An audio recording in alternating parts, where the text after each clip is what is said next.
चांदनी रात थी और मैं अपने घर के आंगन में काम कर रही थी। तभी अचानक से मेरे ससुर आ गए और वह मुझे सास समझकर। नमस्ते दोस्तों, मेरा नाम अदिति है और मेरी उम्र 25 साल है। हमारे घर में मेरे पति और मेरे सास ससुर रहते हैं। मेरी शादी को 5 साल हो चुके हैं, फिर भी मेरा कोई बच्चा नहीं है। घर में मेरे पति और मेरे सास ससुर रहते हैं। वह लोग मुझे काफ़ी प्यार करते हैं। मैं राजस्थान के छोटे से गांव में रहती हूँ।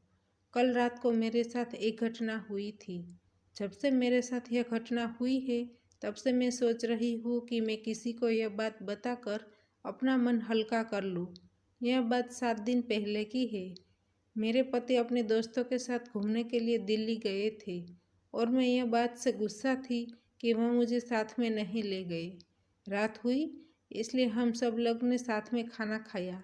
खाना खाने के बाद मेरे ससुर बाहर उनके दोस्त के साथ बैठने के लिए चले गए। रात के लगभग 11 बजे थे। आज हमारे पड़ोसी के घर जगराता था, इसलिए मेरी सास पूरी रात हमारे पड़ोसी के घर जगराते में जाने वाली थी। मेरे ससुर बाहर चले गए थे, इसलिए उनको कहना भूल गई थी।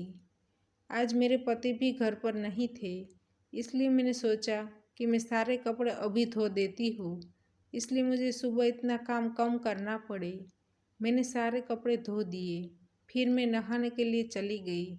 मैं वॉशरूम में मेरे कपड़े ले जाना भूल गई थी। वहाँ वॉशरूम में मेरे सास के कपड़े थे, इसलिए मैंने उनके कपड़े पहन लिए। चांदनी रात थी। अचानक लाइट चली गई। आप सबको तो ये पता ही है कि गांव में कभी भी लाइट चली जाती है। मैं आंगन में काम कर रही थी, तभी अचानक से पीछे से कोई आया। मुझे लगा कि मेरे पति होंगे, इसलिए मैं चुपचाप खड़ी रही।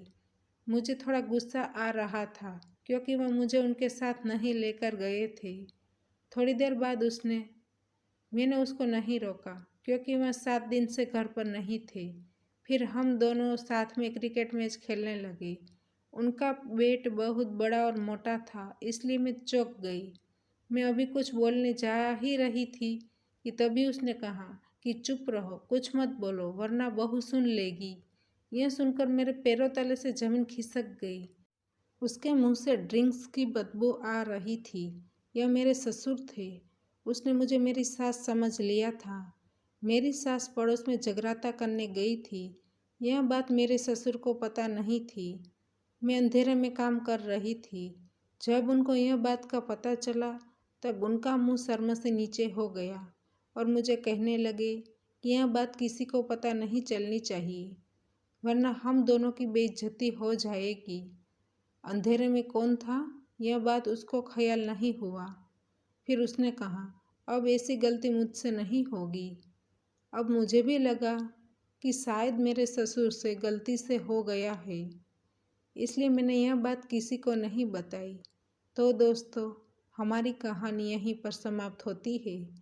आपको कहानी पसंद आई है तो वीडियो को लाइक करें और शेयर करें, और चैनल पर नए हैं तो चैनल को सब्सक्राइब करें, और हाँ, नोटिफिकेशन बेल को ज़रूर दबाइए ताकि आने वाली अगली अपडेट आपको सबसे पहले मिल सके। धन्यवाद।